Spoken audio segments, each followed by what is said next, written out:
Hello, dear listener. My name is Rose, and I am the writer, director, etc. of this podcast audio drama thing. I would like to welcome you to our 5th season of the Wessex Dramas. Oh my. 5th. With an adaptation of Thomas Hardy's novel, The Trumpet Major. As with our last few, this is of course a romance story with a little bit of light-heartedness in it. We don't really go for the tragedies at the moment.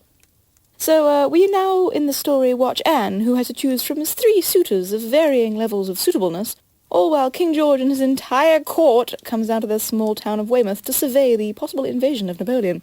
I also feel I should mention this is the only one of Thomas Hardy's novels that is, I believe, set in the Regency era. I could be wrong, but I'm pretty sure. So anyway, pop on your mob cap, loosen your stays, and vaguely curse at the French, and let's sit down and watch the unfortunate attempts of young romance.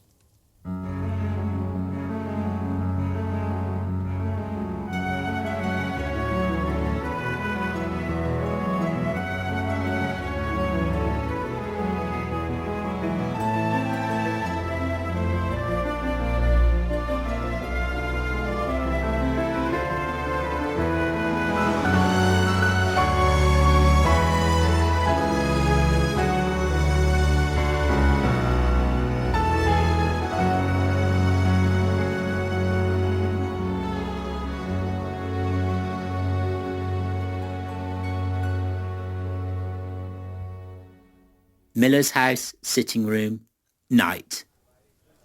The company of around 18 people, chatting and drinking, look up at the group as they enter the door. Most are variously clad soldiers, both young and middle-aged, and there are also a few local couples. The young soldiers, from Mrs. Garland's, scramble to join their other companions, and the miller seats the widow and her daughter near to some local farmers. He pours the widow and her daughter some wine, and then half whispers to Mrs. Garland. I do hope as you forgive me for asking the lesser villagers, Mrs. Garland, but they have worked for me at different times.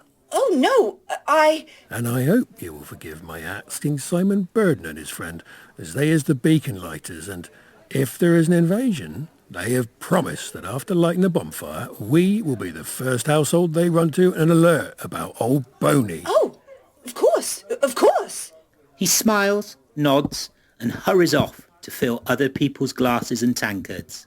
Simon Burden, who sits nearby, leans over to Anne and addresses her while pointing at the other very tatty old soldier next to him. You know my friend, Corporal Tullidge, Miss Anne? Oh, yes, we... Aye, she knows me indeed. But she'd always rather have smiles for such as that Bob Loveday than spend the time of day with an old cripple like I. Oh, Corporal Tullidge. I always say hello, if I see you, and I didn't know you were injured. Oh, he'd be well injured during the service, weren't he, Tullidge? So with your arm. Oh, no, I mean, sure, it's... I can do tricks with it. He proceeds to demonstrate, twisting his arm around to horrible accompanying crunching, grinding noises. Anne looks alarmed, and Mrs. Garland sickened. Thank you. Thank you, Corporal Tullidge, but I won't risk your doing any more drama. Oh, take no risk. Mrs. Garland turns horrifiedly away to address the wife of a neighbouring dairyman. Corporal Tullidge is redoubling his manipulations and crunching when John Loveday appears by Anne's side to rescue her. Excuse me, gentlemen, but perhaps Miss Anne would like to partake of my father's buffet. He offers his arm to her and takes her across the room to sit near to the buffet. John pours Anne, who looks greatly relieved, some more wine. A local farmer leans across to address John.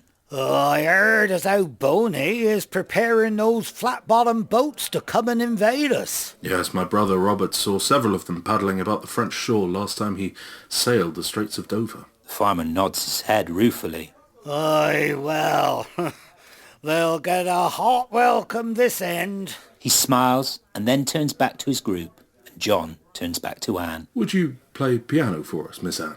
Anne shakes her head. Oh, no, thank you. We used to hear you play so beautifully before, and... And how is Robert now? Bob is as well as ever, Miss Anne. He is mate on the brig Peewit. He's also in love. Anne looks suddenly concernedly intent. Much? I don't know, as we don't know who the lady is. Bob tells no one. Anne half smiles distantly. Oh, There is a burst of song from a couple of soldiers with the chorus added from all present, loudly. At the start of this second chorus, a stentorian voice is heard joining in from outside the window. The company falls silent. The door opens, and a very tall, slabby young man with well greased-down hair enters in the uniform of a yeoman cavalry.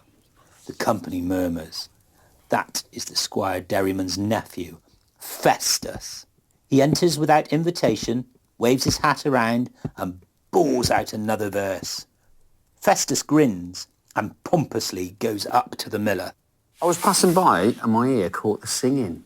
'Tis warming and cheering. The miller fills a glass and hands it to Festus. Welcome, Meister Derryman. I shouldn't have known thee, though, with your soldier's clothes on. Thee looks more natural with a spud in your hand. Festus quickly looks angry and draws himself up. Have a care, Miller. A soldier's honour, you know. Of course, Master Derryman.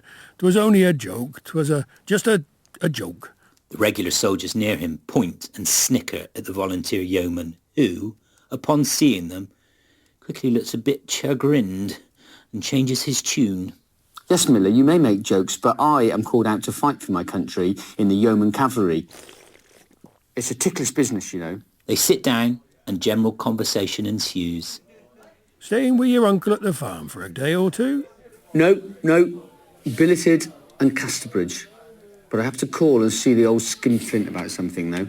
He looks around and espies Anne, a couple of tables away. Festus immediately wheels around, presents his back to his host, and leeringly oogles at Anne, whilst casting a negligent nod to John, who he is now facing across this neighbouring table. Festus gets up, pulls his jacket straight, and slicks his hair back. He addresses John. Loveday. How'd you come? Enjoying the party, eh? Thank you. But Festus has walked away, and John nods his head and looks like he knows this bully as of old. Festus walks up to Anne, who is standing talking with another girl. He postures arrogantly. Widow Garland's daughter. You probably remember me. I've been here before. Festus Derryman, yeoman cavalry, at your service, madam. He gives a smart salute and then a bow, and Anne returns a small curtsy. Festus leans in even further and speaks confidently. What are you doing amongst the yokels, my dear? Dash my wig, I don't like to see a nice lady in such company. Anne is embarrassed. hush, sir. These are our friends and neighbours of our very great friend, Miller Loveday. Well, it's a come down from me as owns land, but I don't mind coming here and putting up with the local peasantry, as I like what I see of it. Anne half turns away in embarrassment and irritation. Sir, please will you be quiet? Festus grins and shrugs. He walks off and addresses Corporal Tullidge. Well, Tullidge, how's the arm? Tullidge resumes his manipulations of said limb for Festus' edification. The company chat away.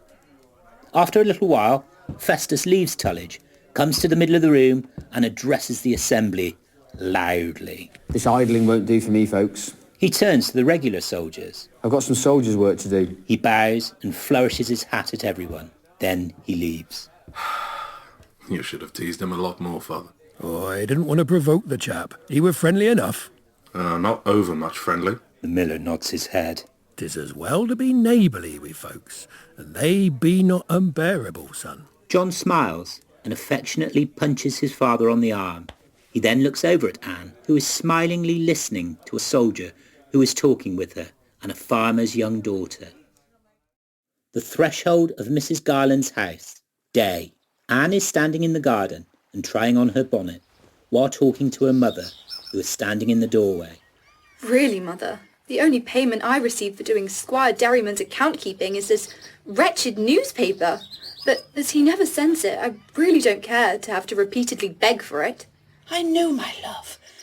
But Mr. Wheedling and Gamma Goodenough do like to hear me read out bits to them, and they have been asking me what has become of it. He could give me his latest copy when I'm there, working for him, but he never does. He keeps it for an age. Mrs. Garland gives her daughter a kiss on the cheek and arranges the bonnet for her. Well, never you mind, dearie. Off you go to fetch it. Now, I'll see you soon, lovey. All right. Bye, Mother.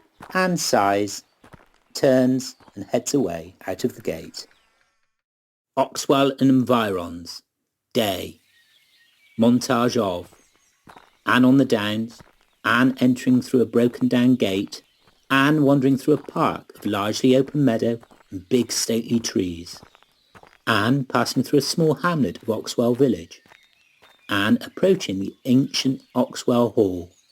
Anne entering under the big old built-up gateway. Anne making her way through the pens of animals and heaps of manure in the courtyard of the decayed hall. Oxwell Hall front door, day. Anne picks up a heavy club from by the door and knocks on the door. She waits and then knocks again. The door opens a very little and a wizened old face appears. It is Squire Derriman. Good morning, Squire Derriman. I've come for the paper, please. Oh, it's you, dear Anne. I was afraid it was my nephew again, chasing after my hard-won money. Oh, yes. Come in, come in. He leaves the door open, turns, and shuffles back into the house, followed by Anne. Oxwell Hall, sitting room, day. Anne and Derriman enter the room. Well, my dear, if you must have it, you must have it, I suppose. Maybe, though, you could just find it in your time to read a few paragraphs to an old, crippled man. He creaks across to his armchair near the empty hearth, proffers the newspaper to Anne, and then sits down, gesturing to her to sit opposite. Anne takes it and sits down also. Yes, of course. Certainly, sir. Shall it be about the soldiery? Rot, the soldiers? Now hedges will be broken, hens' nests will be robbed, and suckling pigs stolen. Dinner at the Carlton House? Church, what's that to me? The price of gold? Yes, yes. Do you read that too? What are you looking at? Anne turns back from glancing out of the window at a large yeoman soldier. A soldier? One of the yeomanry, I think. Scrunch it all. 'Tis my nephew. There's a loud, booted sound on the flags in the hall and the jingle of spurs. The old man looks up in alarm, and Anne flees to a far corner of the room and hides behind the newspaper at a side table. Festus comes in and sees only his uncle. He strides up to him, grasps his hand and pumps it vigorously up and down, to the excruciation of the old miser. My arm, my arm. Have a care, dear nephew. Sorry, Uncle Benji. Why are you all in a tremble? Oh, I always get in a tremble when surprised by a beloved relation. We needn't tremble any more, Uncle. I'm thinking of staying here quite often. Derriman looks horrified. Are you? Yes, I'm not spending money at the barracks when I've got a little comfy billet knit so near. Ah, but I mustn't distract you from your defence of the country, nephew. I believe that the yeomanry be to stand in front as a forlorn hope. Festus looks a bit alarmed and goes pale. Where did you hear that? In the village. Oh, that's an old rumour. He waves his arm dismissively and espies Anne in the corner. Ho, ho, you have a pretty little companion here. Mistress Anne is reading to me. Will you read to us both, my dear? No, Squire Derriman. Not to two people. I don't perform in public. Festus smiles and kicks a table leg. He shrugs. Well, you finish your article and I'll go and inspect my inheritance. Inheritance, nephew? I never said. I mean, no promises were ever given. And I mean it. But Festus has marched out. Wretched boy. He'd have this place gutted in a week. Derriman sighs and waves with his fingers for Anne to continue, which she does. Festus is talking with Derriman's labourer, Cripplestraw, who is desultorily sweeping up the yard. Cripplestraw leans on his broom. And I say that when you fall, this summer, you'll die like a man. Festus looks askance. When I fall? Aye, but I shan't forget ye, as you lie there and mouldering in your soldier's grave. But why should you think I'll fall? 'Cause everyone knows that the yeomanry are put in the vanguard. Mown down like grass, you'll be. Mown down. We yeomanry have nothing to do with Bonaparte's landing. Cripplestraw shakes his head slowly. I'll be praying for ye, Master Derriman. Praying I will. Tush, be off with you, you worthless old toad. Festus stalks back towards the house. Oxwell Hall, sitting room, day. Festus strides in and looks around for Anne. Where is He looks out of the front window and sees Anne hurrying away across the front courtyard. Oh, no, you don't, my pretty one. He hurries away after Anne, leaving his uncle gaping relievedly after him. Suddenly, Derriman sits stilly and darts his eyes away from side to side. He smiles and leaps up entirely without the walking stick. He is grinning and laughing to himself, with his jaw opening and closing like a toothless silent frog. Oxwell Hall, a bedroom. Day. Squire Derriman bursts in and runs up to the window. He gazes out and sees Festus hurry along and catch up with Anne Garland, despite her seeing him and speeding up to avoid him. Derriman jumps up and down on the spot with glee. He screams with amusement. Yes, he's after her. She's with him. Derriman plays upon a visible violin with his continuing glee. Downs near Overbury. Day. Anne is hurrying along with her eyes bent on the floor, and Festus is switching the grass with a stick as he walks next to her. You often come this way. Well, I come for newspapers and things. So what do you think of the soldiers coming to the neighbourhood then? Oh, they're a lively change. Perhaps you don't like us warriors as a body, though. Anne smiles and looks down, attempting to hide her smiles. Festus gets angry. It's no use you all grinning like that, Miss Anne. You're just a sneerer. What are you laughing at? Anne is a little afraid of the bully. I only thought that you were only in just the yeomanry. Well, only in the yeomanry, is it? Well, you'll change your tune when I'm saving your hide, missy. Huh. They walk along, in silence for a while, Festus still switching, irritatedly. Suddenly, he bends and looks up into her face. She draws back instantly. Did you say something, Mrs. Anne? No. But you do think I look fine in my regimentals? He puffs out his chest and poses. Anne desperately tries to distract him and points. Oh, look at that bird which has just left the tree. Festus looks dismissively at said tree. What about the girl who's just left my uncle, hey? I expect he has been setting you against me, huh? Makes my blood boil when people speak against me behind my back. No, he hasn't said anything against you. He's very fond of his nephew. What? He said I make a fine soldier? More ridiculous posing. Anne turns her head and attempts to hide her smile. Festus glares at her. I see your shoulders shaking, woman. You're laughing. Don't you dare provoke me with your laughing. By God, it won't do. He slashes at the plants around him with his switch. Anne comes to a halt and sighs. Then go away. I don't want your company anyway, you great bragging thing. Go away. Can't make me. Anyway, when shall I see you again? Again? You must be joking. Stay in this field, sir, whilst I continue on my own way home. She looks disdainfully at him. Anne turns her shoulder and passes through the wicket into the next field. Festus calls after her. I could see you on Monday or Tuesday, any time you want me to be your military escort. I know I am your secret fancy anyway. He peers over the wicket gate. Anne turns and sees him framed in the hedge. She rears her head in disgust and waves him away. Anne hurries on towards the stile, which gives out onto the lane. Overbury, Lane. Day. An old lady with spectacles, Granny Seymour, comes towards Anne as she comes out onto the lane. The old lady smiles and shakes a playful, joking finger. Aha! I zeed you, Miss Nancy. Don't think what I didn't. I got me right spectacles on this time, so I'd seed who you were with. I was with no one, Granny Seymour. I was just returning from the squire's and was followed by a bullying oaf.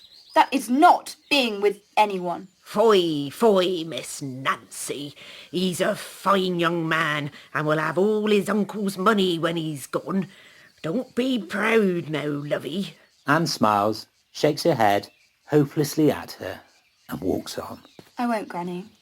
Thank you, Granny. Granny Seymour shouts after her. Many a young woman have lost her bit of gold from being too fess, missy. Anne rolls her eyes and speaks to herself, ironically.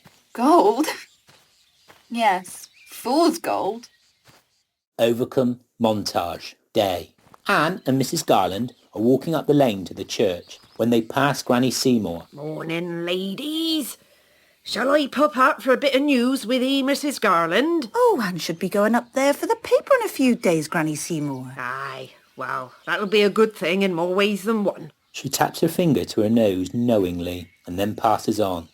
Anne scowls. Later, Mrs. Garland comes out of the church with Anne and gets waylaid by an old, rather poor lady, Grandma Kelp. Morning, Mrs. Garland and Mrs. Anne. Good morning, Grandma Kelp. Now, when should I drunk a few moments in my busy day for to cast an ear to your newsy paper then? Oh, shouldn't be long now, Gamma Kelp. Anne's going up soon. Grandma Kelp spots a neighbour and hurries off to talk to her, nodding back to Mrs. Garland. I looks forward to a hearing it, neighbour. The Garlands smile and walk away down the church path. Anne, will you go up tomorrow to fetch the new copy, please? Tomorrow? But it's only been 6 days. Yes, but our elderly neighbours depend on me to read out the news to them. I am their only real source of information about the outer world, and we don't want to disappoint them, do we? Anne sighs. No, Mama. All right, I'll go tomorrow morning. Thank you, dear. That was an episode of The Trumpet Major, written by Thomas Hardy and adapted by me and my co-writer, Anne-Marie Goldthorpe. I would like to thank our amazing editor for this series, Alessandro Vitiello. I would also like to thank our stellar and amazing cast. Mike Joy, Oliver Hickey, Stephen Marshall, Izzy Joy, Mike Sadden, Caro Joy, Dan Arman, Neil Hiley, John Simpson, John Seal, Peter Allison, Alban O'Brien, and Peter Melstock. You can find us on YouTube under Rose Goldthorpe Films. We are on Spotify, Google, and Apple Podcasts, The Wessex Dramas. I think we're also on the Thomas Hardy Society website. We were until recently, so we should be in the future. Again, don't quote me on this. Also, the Wessex Dramas website, our own. Just Google Wessex Dramas and we'll pop up. If you want more updates on what's going on for our podcast and all of our other movie projects and stuff, follow Rose Goldthorpe on Instagram and Facebook, or sign up for our newsletter from the Wessex Dramas. Incidentally, we are having a showing of our most recent Thomas Hardy anthology feature film adaptation on Portland and around Dorchester. More information on our website if you're interested. Thank you again so much for your hard work and support and kindness, and see you next time. Don't ask about my voice. I've had a rather bad flu for the last month. I quite like sounding like this. I feel like I should be doing a voiceover to a really serious movie. Anyway, bye! See you next time.